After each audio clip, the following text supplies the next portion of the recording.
This is TWiT. Tim Cook said on the analyst call on Thursday, it could take several months for Apple to make enough Mac Minis and Mac Studios to meet demand, and this is all because of AI, right? Cook said on the Mac Mini and Mac Studio, both of these are amazing platforms for AI and agentic tools. See, it's a good thing. And customer adoption of that is happening faster than we expected. So great results for Apple, except that they can't make them fast enough. That's got to be supply chain issues too. Memory. Yeah, they said that they said it's really TSMC that they're constrained on systems on a chip coming from TSMC because they underestimated the calls of like how they were going to sell, and that TSMC.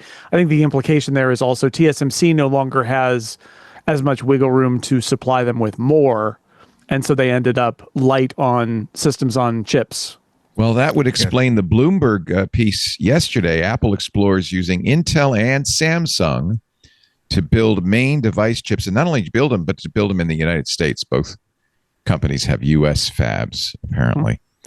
So that solves two problems. It makes the administration happy, but it also maybe is a backstop to TSMC. And Apple's already working with TSMC in the United States as well. It's not like on the cutting edge nodes, but they are going to do processors there. And yeah, it kind of makes sense. Like Apple it goes back to why they might be saving cash. Like these are strategic challenges where if you only have one supplier and something happens to that supplier, and we've been talking about Taiwan and China, right? But like also what happens to TSMC if somebody buys all of their other capacity? And so you're left with what you had reserved, but kind of nothing else. You get a situation where you might be short on SoCs, and that's not great. So being geographically diversified is part of it, but like having Intel or Samsung, especially keeping in mind, it's not going to be like a Samsung Silicon here, right? It's like literally this is fab as a service. Build the stuff we designed for you. Yeah, exactly. It will just be another supplier, right? It's just going to be using whatever fab is available. The same thing with Intel, since Intel is they're not an ARM fab, but they have a partnership with them, and they can make some of the chips that would go into those SoCs. Well, in fact, when Pat Gelsinger, the former Intel CEO, said we're going to split foundry and fab, one of the things he said, and we laughed at it at the time, is maybe even Apple will be a customer. Well, maybe Apple will be. Yeah, I'm sorry. Go ahead, Christina. So I was just going to say, no, maybe. I mean, it was not a bad strategy from Intel. I mean, I think the only bad part was that they did it a decade after they should have. But right. You know, But and Intel's stock soared yesterday, 12%. Because on this news, now this is a rumor, we should say neither Apple, Intel, nor TSMC confirms. And it's a soft rumor, right? Like it was like, this is just, they're talking. Very preliminary. But Apple toured a facility. Yeah. But I think the strategy seems to be, and this makes sense, that they still want to do kind of cutting edge nodes with TSMC because TSMC's at the cutting edge, but they got lots of products that don't need the cutting edge. Right. And lots of systems, lots of different chips that need to be made that are on the older nodes, legacy nodes, Tim Cook's favorite phrase, or they don't need to be the high performance chips. And in fact, as we see Apple diversify its product line, there are a lot of Apple products that are using previously cutting edge, no longer cutting edge chips. They could shift their strategy a little bit so that they're instead of the lower end chips being hand-me-downs from previous high end chips, they could create a whole secondary class of chips that are run on that are designed for a process at Intel or Samsung that are going to go in your MacBook Neos and your generic iPads and your Apple Watches and other things that don't necessarily need the chips that are going to be in the iPhone or the MacBook Pro. Yeah, that's an interesting conundrum that they're in, though. That so we're talking about the 3-nanometer process that is being used not just by Apple's SoCs, but basically NVIDIA uses it too, and that's why all this capacity being eaten up. Yeah, NVIDIA is buying all of TSMC's capacity that it can. But the thing is, like, the Neo was definitely positioned as, look, this is not a high performance MacBook. This is it's not just a good enough Mac. It's a more than good enough. But the thing is, your expectation is that if you need a MacBook Air, go buy a MacBook Air. This is not a MacBook Air.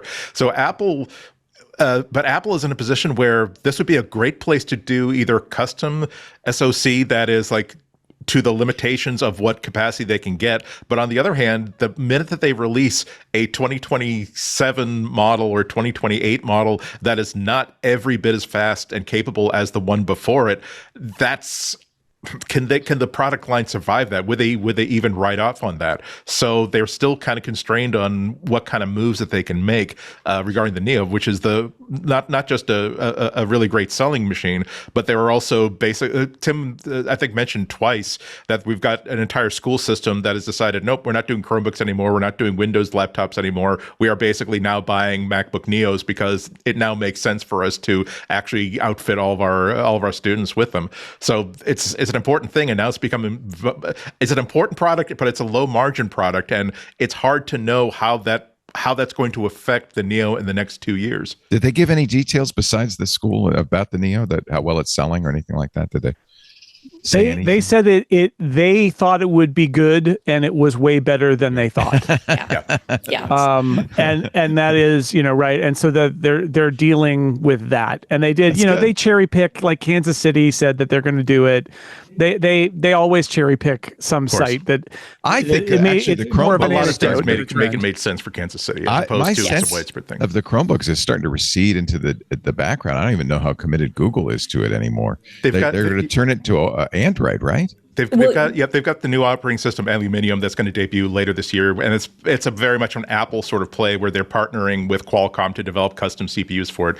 But let's see how it works out. The thing is, it's not like I don't feel a strong commitment, and I think schools are getting a little tired of the whole Chromebook thing. So I wonder. Maybe. I think the thing is, even if Google's commitment wavers, you have such a huge partner ecosystem, which this is kind of their low end laptop that they can sell in volume. Right. To schools, to businesses, to whatever, that I don't know if I had the Framework CEO on Wednesday on Intelligent Machines, and they stopped making their Chromebook. He implied it wasn't selling all that well. Yeah. Well, that was a more expensive device, right? Like the unfortunate thing with Chromebooks is, just to go on like a brief tangent, and I think this is actually interesting though, because it's different than the Neo in some regards, is that the Chromebook is simply a volume machine. It's all about what's the lowest selling price we can get and how many can we get them. It doesn't they're matter. Like $300. They're $200. They're cheap. Right, exactly. And if you're buying them in mass, if you're buying, thousands at a time, you're getting even better prices than that. Right. You're getting them by the truckful.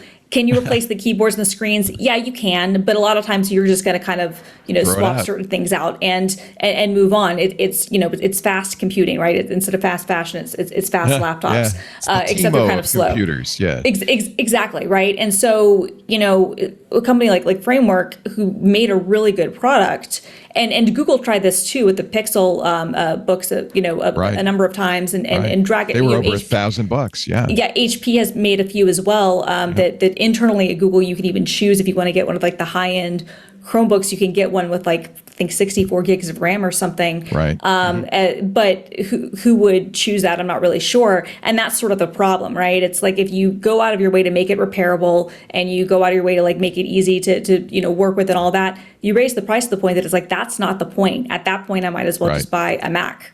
And that's, I think, why the Neo is interesting, because it sort of is that middle ground where you're not having to be lowest common denominator, but it's still not super expensive, but it is easy to repair, at least for some of the parts, right? Like if the SoC goes, it goes. But that I think is potentially compelling. But I still see it as just a completely different game than what they do on Chromebooks. I hope you've enjoyed this little clip from MacBreak Weekly. If you want to see the whole show, just click down below. And of course, we're at MacBreak Weekly on YouTube. You'll also find full shows, audio and video at twit.tv/MBW and wherever you get your podcasts. Thanks for watching.